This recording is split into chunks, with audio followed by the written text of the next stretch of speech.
हरिओम तत्सत। ज्ञान भक्ति चैनल में आपका स्वागत है। इस चैनल में हम ज्ञान भक्ति और सनातन धर्म का प्रसाद ग्रहण करते हैं। यदि आपने हमारे चैनल को सब्सक्राइब नहीं किया है तो कृपया अभी सब्सक्राइब कर लीजिए। धन्यवाद। हमारा दंडवत प्रणाम है ब्रह्मांडीय ईश्वरीय शक्ति को, हमारे पूजनीय गुरुदेव श्री स्वामी ज्योतिर्मयानंद जी महाराज को, सब संतों और शास्त्रों को और आप सब में विद्यमान परमेश्वर को। आज के सत्संग में हम गीता प्रेस गोरखपुर द्वारा प्रकाशित पद्म पुराण के सृष्टि खंड का श्रवण करेंगे। आज का अध्याय पतिव्रता ब्राह्मणी का उपाख्यान, उल्टा स्त्रियों के संबंध में उमा नारद संवाद, पतिव्रता की महिमा और कन्यादान का फल। श्री भगवान कहते हैं, उपर्युक्त स्त्रियों के साथ समागम करने वाला पुरुष लोहे की स्त्री प्रतिमा बनवाकर उसे आग में खूब तपाए, फिर उसका गाढ़ आलिंगन करके प्राण त्याग दे और शुद्ध होकर परलोक की यात्रा करे।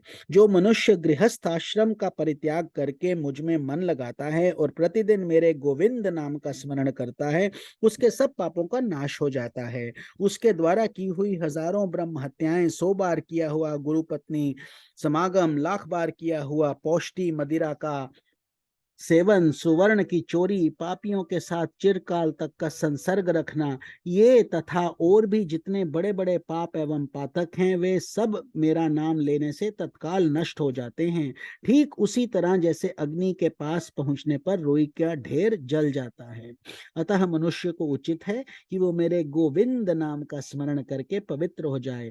परंतु जो नाम के भरोसे पाप करता है, नाम उसकी रक्षा कभी नहीं करता। अथवा जो प्रतिदिन मुझ गोविंद का कीर्तन और पूजन करते हुए गृहस्थ आश्रम में निवास करता है, वह पाप से तर जाता है। तात, गंगा के रमणीय तट पर चंद्र ग्रहण की मंगलमयी वेला में करोड़ों गोदान करने से मनुष्य को जो फल मिलता है, उससे 1000 गुना अधिक फल गोविंद का कीर्तन करने से प्राप्त होता है। कीर्तन करने वाला मनुष्य मेरे वैकुंठ धाम में सदा निवास करता है।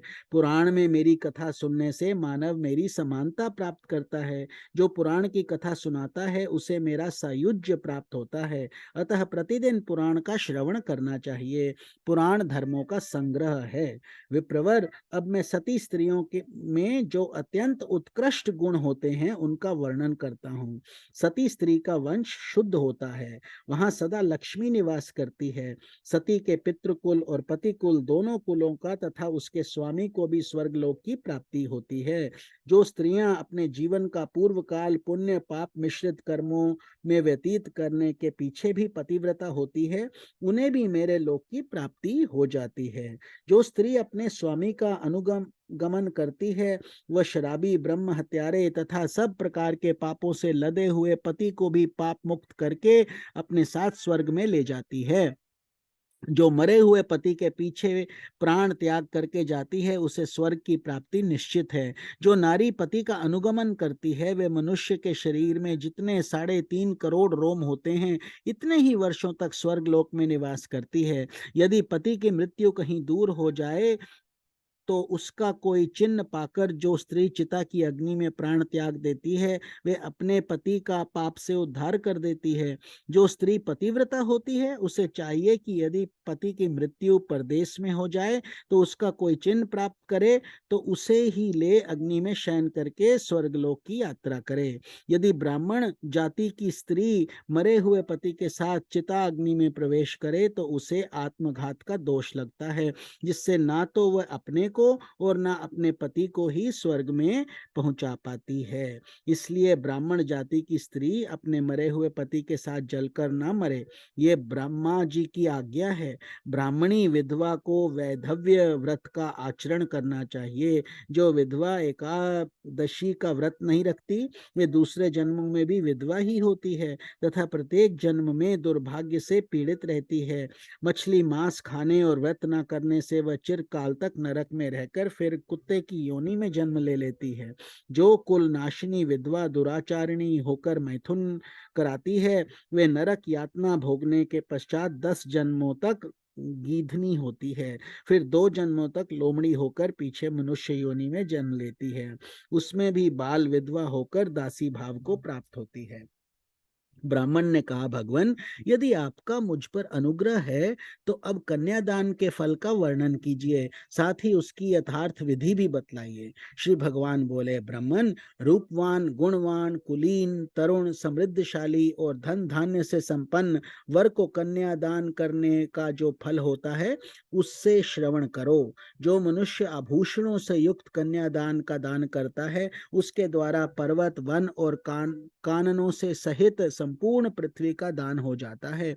जो पिता कन्या का शुल्क लेकर खाता है वह नरक में पड़ता है। जो मूर्ख अपनी पुत्री को बेच देता है उसका कभी नरक से उद्धार नहीं होता।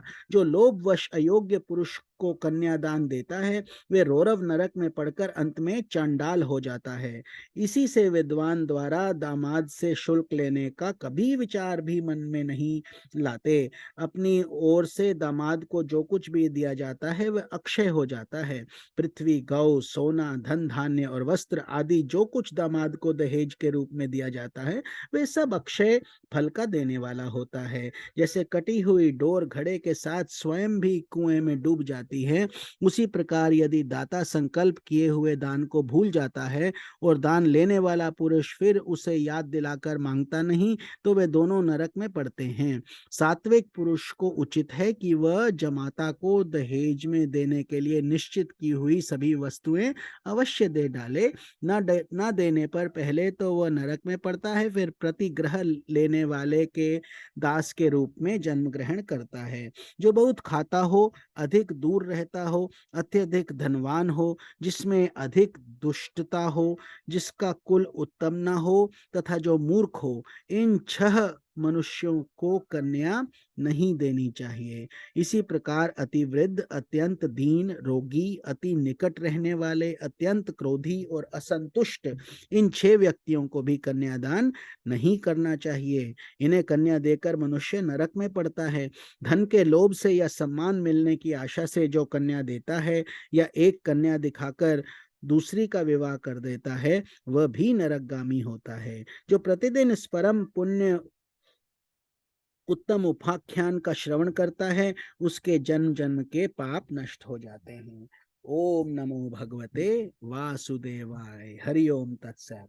कल के सत्संग में हम तुलाधार के सत्य और समता की प्रशंसा, सत्य भाषण की महिमा, लोभ त्याग के विषय में एक शूद्र की कथा और मूक चंडाल आदि का परम धाम गमन का श्रवण करेंगे।